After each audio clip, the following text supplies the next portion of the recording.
समझ में नहीं आवत हमरा काहे के लेके आइल भैया तालाब पर। अरे यार काहे करा काम भैया समझ में नहीं आवत। पीहू कहाँ हो? पीहू कहाँ हो? कोनो प्रॉब्लम है तोरा? ना ना रहुआ के रहते प्रॉब्लम में कोनो दिक्कत हो सकता है। पीहू कहाँ हो? ए भगना तोरे लब लोशन के चक्कर में ना हमार लूज मोशन हो जाई। चली ठीक बा ई बताओ कि प्यार भइल बा तोरा ती में हमनी दोनों को यहाँ का काम? वो फोन करके हमरा के जी बोलो ले बिया।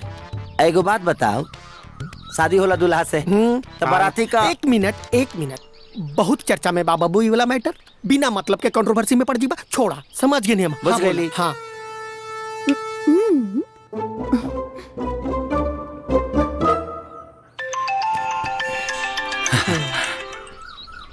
हेलो हेलो आप पहुंच गए? हम तो कब से पहुंचल बनी। अभी हमरा के 20-25 मिनट और लग जाई। एगो काम करी, तब तक पानी में नहा के शुद्ध हो जाई। नहा लो। देखिए हम एकदम पवित्र होके आयल बनी, सेंट परफ्यूम मार के आयल बनी। अरे सेंट से हमरा एलर्जी बा। हमहू चाहतनी जब आपसे भेंट हुई तो आपके ओरिजिनल खुशबू से मस्त हो जाई। मैंने नहाए के परी। ठीक बा, जब यह तार इच्छा बा तो तार इच्छा तो पूरा करही के परी। Thank you. ठीक ओके। बाबू इतना प्यार से कहती है ना तई पनिया में नहाइला ना तू। हम अकेले ना नहाए, तेरा दूर जाना के भी नहाए के परी। हम काहे नहाई? जाओ के साथे साथे घून पिसाला ना। हम तो ना नहाई। ना नहाइबे। चुपचाप कपड़ा खोल दा, सो पहले कि हम दुशासन बन के चिरहरण कर दी। ठीक ना लगी, निकाल खोला।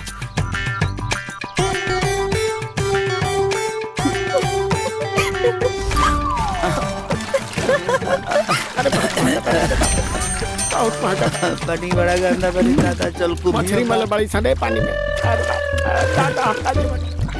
सुदामा ढेर बीच में मत जो। पानी में लाश उठ के भाग जाई रे भाई। ठीक भी नहाए पड़ता तोर प्यार के चक्कर में। जय हो गंगा मैया, जय हो सुंदर भगवान। कितना मोहब्बत रे पोनिया। जय हो जय हो जय हो जय हो जय हो।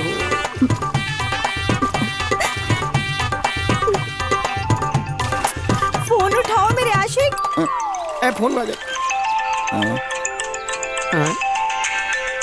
ये अभी फोन के बाजे लगा।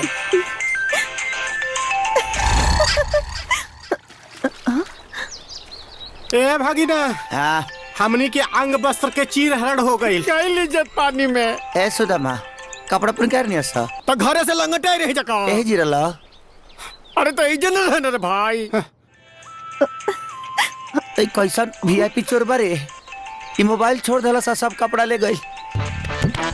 अब के न जाब जा घरे। अगर यही बीच में वो कहीं आ गई तो अब का हम जवाब दे? First impression is last impression. सही समझ में नहीं क्या होता। अभी ओकरे फोन आवता, ओकरे फोन आवता, का करी हम? अरे भगिना हाय इज्जत बच गई। लंगटे होला पर इज्जत बचला मामा।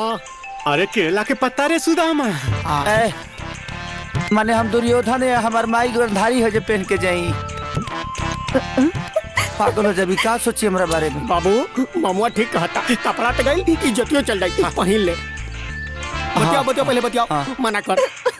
हेलो हम आवतनी। अरे ए बरा मत आव तू। काहे? अरे वो बाबा से मिलर नहीं है। बाबा कहले कि ए बरा मिलल ठीक नहीं कहता है। अरे हमरा कुछ हो जाई तो कोनो दिक्कत नहीं, लेकिन तारा कुछ हो जाई ना तो हम अपने आप के माफ ना कर पाए। ओके मिलते हैं, बाय। ओके ओके। हाँ केला के पत्ता लेके। हाँ। अरे बाप रे भाग रे सुदामा मामा। अरे चोर तो इज्जत लेवे पहले से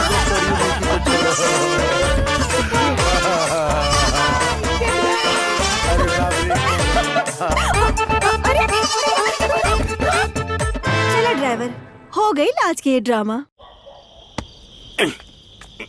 कहो मामा की सर? अरे मच्छर बहुत काटता रे। नींद नहीं क्या आवत का? भीतरे हुई घर ही में हुई। आ गई। और सुदामा अरे खाना हो गई? सुना बगल वाला गांव में नाच आवता, चले के?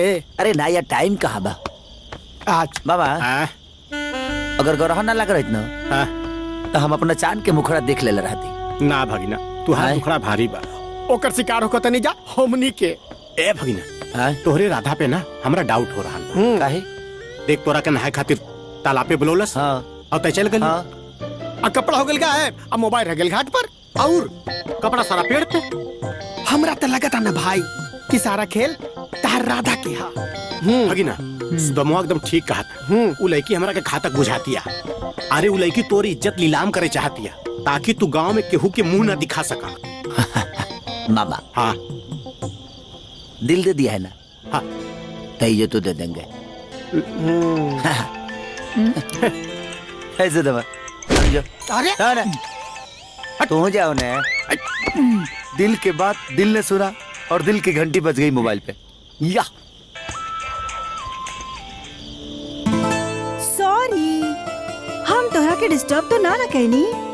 ई खता तो तू हमेशा करेलू। एक आज के जौन खतर ला ना, हमनी के बच्चन खानी नंगा कर देलस। का करी जनाब, हमके बच्चन से बहुत प्यार बा।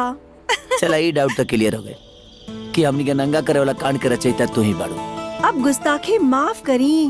का करी, हमके तो तोहरा गुस्ताखी से भी प्यार हो गइल बा और अभी दूरी बर्दाश्त नहीं होत। हम तो उससे मिलल चाहता नहीं। कब मिलबो? ठीक बा, अब हम तोहरा ना सताइब। चाहे दुनिया इधर से उधर हो जाई, लेकिन कल आपसे मिले जरूर आइब। लेकिन आप हमरा के पहचानब कैसे? पहचानब कैसे? जिंगा माली फूल के पहचान लेला, भंवरा रस के पहचान लेला, वहींगा हम तोहरा के तोहरा परछाई से पहचान ले, तोहरा खुशबू से। अरे तोहर दीवाना ही प्यार करी ले तो से एक बार आके तो देखा। ठीक बा, कल मिले तनी नौका विहार में। बाय। बाय। मजा आया क्या?